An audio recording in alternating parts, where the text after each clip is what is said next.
말씀은 예수님의 재림과 관련된 이야기가 계속 기록이 되어져 있는데 29절부터 31절까지 말씀은 인자가 오는 것을 볼 수 있다는 거예요.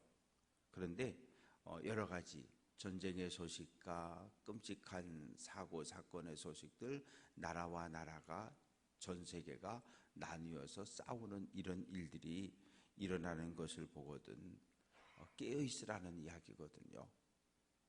깨어서 기도하라고 이야기를 합니다. 그래서 종말의 때가 되면 해가 어두워지고 달이 빛을 내지 않고 별들이 하늘에서 떨어지고 하늘의 권능들이 흔들릴 것이다. 그러니까 마치 온 세상이 기존 세워져 있던 질서가 한순간에 무너져 버리는 거죠.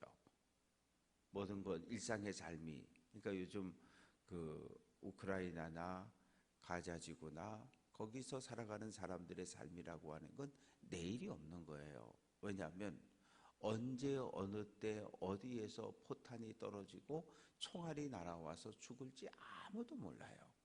그러니까 매일매일이 그냥 오늘 하루만 사는 거예요. 내일이 보장되지 않은 삶을 살아가고 있는 겁니다. 그래서 오늘 말씀을 보면 우리들이 일상의 모든 삶이 무너지고 주님이 올 때에는 하늘에서 징조가 보여지는데 기존에 있던 모든 해와 달과 별들과 기존의 질서가 다 무너져 버리고 그때에 이제 주님이 오시는데 이 땅에서 악을 행했던 사람들, 이 땅에 하나님의 영광을 가리웠던 사람들은 땅을 치고 통곡하는 일이 일어난다고 이야기합니다. 왜냐하면 예수의 재림의 사건은 둘로 나뉘어지거든요. 주님의 오심을 깨어 기다리는 사람들에겐 아멘하고 하나님과 함께 주님과 함께 하늘나라로 가면 되는 거고, 택함을 받지 못하고 악을 행하고 하나님을 대적했던 사람들은 하나님의 심판을 받고 멸망당할 수밖에 없는 것이 예수 재림의 사건입니다. 그래서 천사장의 나팔 소리와 함께 주님이 다시 오시는데 택함 받은 자들을 사방 온 세계에 흩어져 있던 하나님의 거룩한 백성들을 불러 모으신다고 말씀하십니다.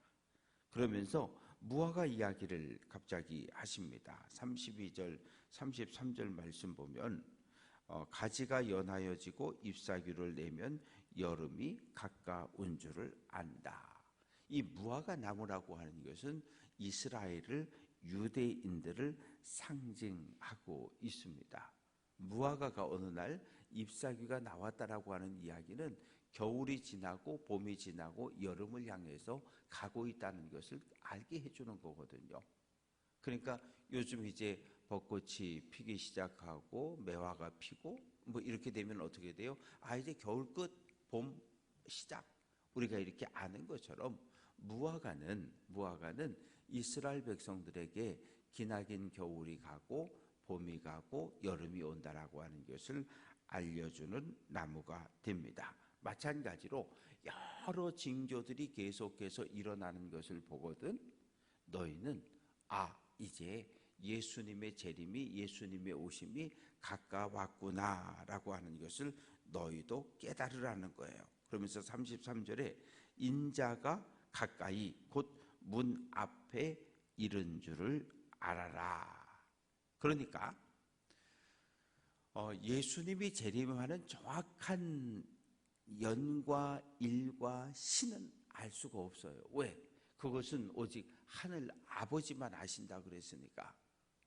그러나 여러 징조들을 통해서 종말이 재림의 때가 가까이 오고 있다는 것은 우리가 느끼는 거죠. 깨닫는 거죠.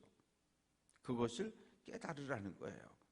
그래서 이제 34절부터 이어지는 말씀 속에 보면 이 재림이 언제인지 알 수가 없다는 거예요. 왜? 36절 그날 그때는 아무도 모르고 하늘의 천사도 아들도 모르고 오직 하늘 아버지만 안다는 거예요.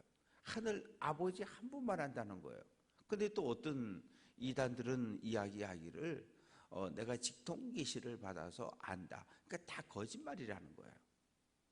하늘 아버지만 아는데 누군가 내가 언제라고 안다. 그래서 이 땅에 일어났던 수많은 이단들이 있어요. 수많은 이단들이 있었는데 몇 년, 몇 월, 며칠에 예수의 재림이 종말이 온다. 1차 세계 때도 2차 세계 때도 한국 전쟁 때도 그리고 이 사회에서 큰 사건들이 일어날 때마다 여기저기서 예수 재림의 때가 이르렀다고 주장했던 많은 사람들이 있었는데 다 뻥으로 끝났단 말이에요. 왜? 하늘 아버지만 안다 그랬는데 10월 26일 몇 시 이런 식으로 날짜를 잡아놓으니까 그건 다 거짓말이거든요. 그러니까 그런 사람들이 일어나는 것을 볼 때 우리는 어떻게 해야 되느냐. 야, 저 이단이 사이비가 적그리스도가 저렇게 많이 일어나는 거 보니까 예수 재림의 때가 가깝긴 가까웠나 보다. 그러면서 우리가 할 일은 깨어서 기도하는 일입니다. 그래서 37절 말씀 보면 예수 재림의 때가 노아의 때와 같이 인자의 임함도 그러하리라. 창세기에 노아의 홍수 직전에 사람들의 삶을 보면 하나님께서 참으셨단 말이에요. 참으셨어요. 이렇게 깨어서 회개하고 돌아오기를 참고 또 참다가 아니다 싶으니까 어떻게 하셨어요? 물로 심판을 하시거든요. 그러니까 하나님은 참기를 참 어떻게 보면 하나님의 장점은 인내하는 거, 참는 거예요. 그러나 하나님은 오래 참으시는 분인데 영원히 참는 분은 아니셔요. 물이 50도, 60도, 70도도 뜨거워요. 그러나 물이 끓는 온도는 100도가 돼야 끓는 거거든요. 하나님이 참지만 영원히 참는 분이 아니라 100도가 되면 물이 끓는 것처럼 하나님이 정한 때가 되면 심판하시는 분이셔요. 그래서 노아의 때도 사람들이 온갖 범죄하고 살았거든요. 하나님을 의식하지 않았고 이 땅에서 온갖 쾌락을 누리면서 온갖 범죄하며 살다가 어떻게 됐어요? 갑자기 멸망을 당하고 말았어요. 40일 밤낮 계속 비가 내리니까 온 세상이 다 잠겨버렸고 생명 있는 모든 것들이 모두 목숨을 잃어버리게 됩니다. 오직 한 가정만, 노아의 가정만 하나님께서 준비를 시키셨고 알려주셨고 그러나 정확한 때는 알려주지 않았어요. 준비하라고만 말씀하셨어요. 그래서 인자의 임함도 마찬가지인데 40절 말씀 보면 남자 두 사람이 밭에 가서 일하다가 하나는 데려가고 하나는 버려둠을 당하고 여종 둘이 맷돌질을 하다가 하나는 데려감을 당하고 하나는 버려둠을 당할 것이다. 그래서 42절 깨어 있으라. 어느 날 너희 주가 임할는지 너희가 알지 못한다. 그러니까 우리가 할 수 있는 건 깨어 있는 거예요.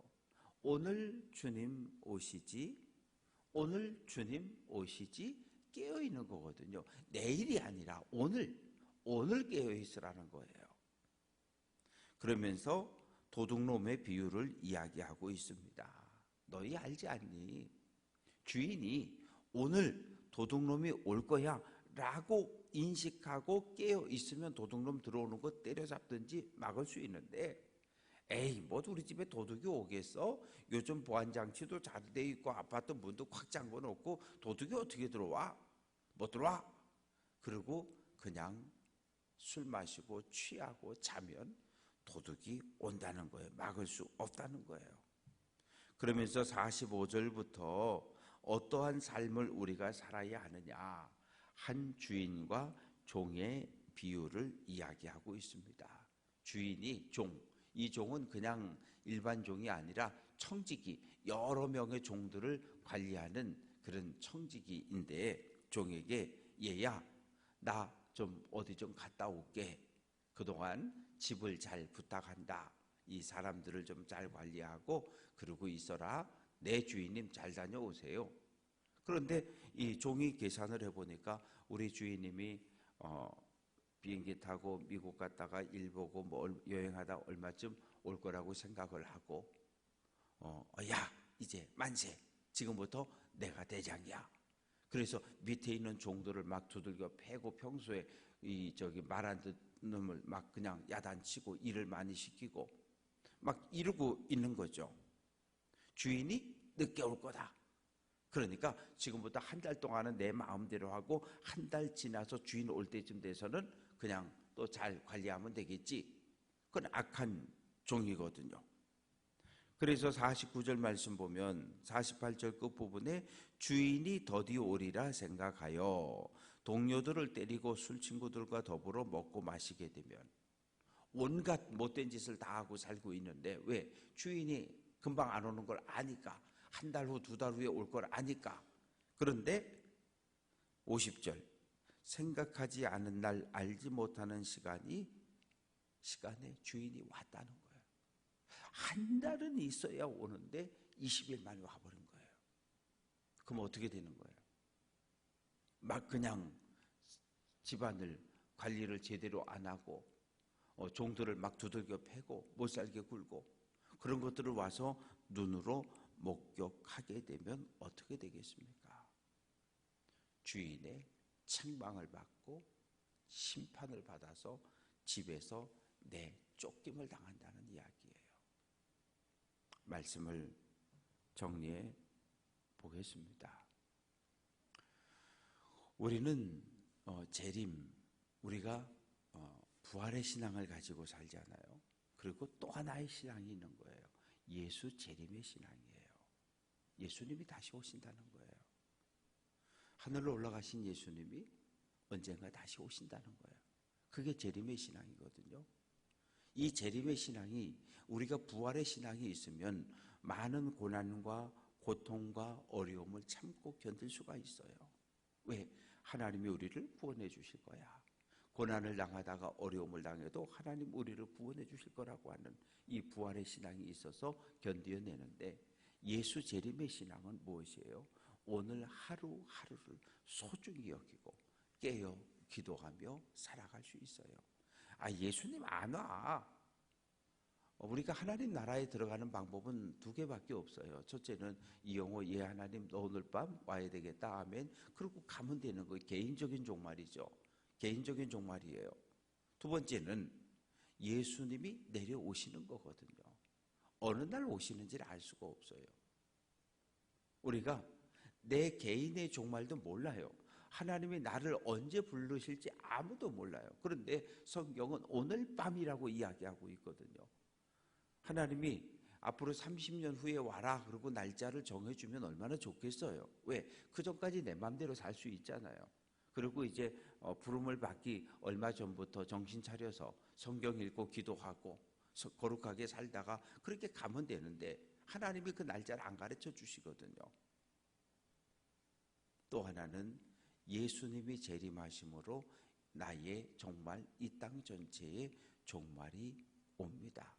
우리가 할 수 있는 건 개인적인 종말로 천국에 가든지 주님이 이 땅에 오심으로 집단적으로 천국에 가든지, 우리가 해야 할 일은 깨어 기도하는 일이에요. 다른 건 없어요. 바라고 소망하는 것은 주님 다시 오심을 확신하고 오늘 한 날 성실하게 깨어 기도함으로 주님의 오심을 기다리고 복음을 전하는 귀한 성도들 될 수 있기를 주님의 이름으로 부탁드립니다.